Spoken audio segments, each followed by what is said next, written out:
വിദ്യാർത്ഥികൾ സഞ്ചരിച്ച ടവേര കാറിന്റെ കാലപ്പഴക്കവും അമിത ഭാരവും ഉൾപ്പെടെ ദുരന്തത്തിന്റെ ആഘാതം ഇരട്ടിയാക്കി. വിദ്യാർത്ഥികൾക്ക് നിയമവിരുദ്ധമായാണ് വാഹനം വാടകയ്ക്ക് നൽകിയതെന്ന് പോലീസ് കണ്ടെത്തി. സൗഹൃദത്തിന്റെ പേരിലാണ് വാഹനം നൽകിയതെന്നാണ് ഉടമയുടെ വാദം.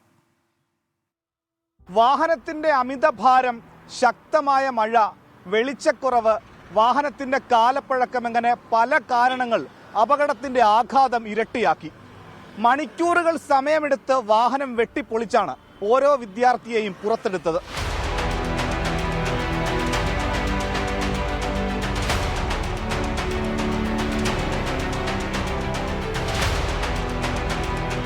ഒട്ടും സുരക്ഷിതമല്ലാത്ത വാഹനം ഉടമ വാടകയ്ക്ക് നൽകിയതായാണ് പോലീസിന്റെ കണ്ടെത്തൽ.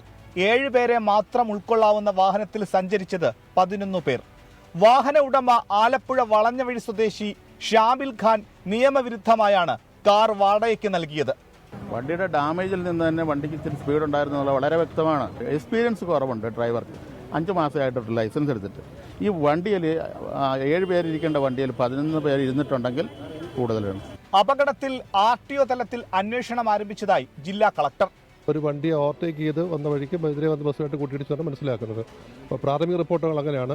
ഞാൻ RTOയുടെ ലെവലിൽ ഒരു അന്വേഷണം നടത്തേണ്ടത് ക്രമീകരണം ചെയ്തു വരുന്നു.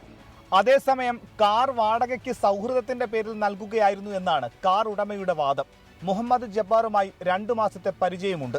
മുഹമ്മദ് ജബ്ബാർ കണ്ടു പരിചയപ്പെട്ടതാ. റെന്റിന് കൊടുക്കുന്ന പരിപാടിയേ ഇല്ല. എൻ്റെ അടുത്ത് പറഞ്ഞാൽ അത്യാവശ്യമായിട്ടൊന്ന് സിനിമയ്ക്ക് പോകണം, അവധി ആയതുകൊണ്ട് ഒരു ചാൻസ് കിട്ടിയതായിരിക്കും. ആ വണ്ടി ഒന്ന് പോവാം, ഞാൻ ആവശ്യത്തിനുള്ള ഡീസൽ അടിച്ചോളാം എന്ന് പറഞ്ഞ് എൻ്റെ ആ വണ്ടി എടുത്തുകൊണ്ട് പോയതാ.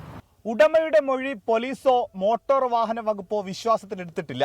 ലൈസൻസും പെർമിറ്റുമില്ലാതെ ആർക്കും യഥേഷ്ടം എത്ര പേരുമായും സഞ്ചരിക്കാവുന്ന വാടക വാഹനങ്ങളാണ് ഇതുപോലെയുള്ള അപകടങ്ങൾക്ക് പിന്നിൽ.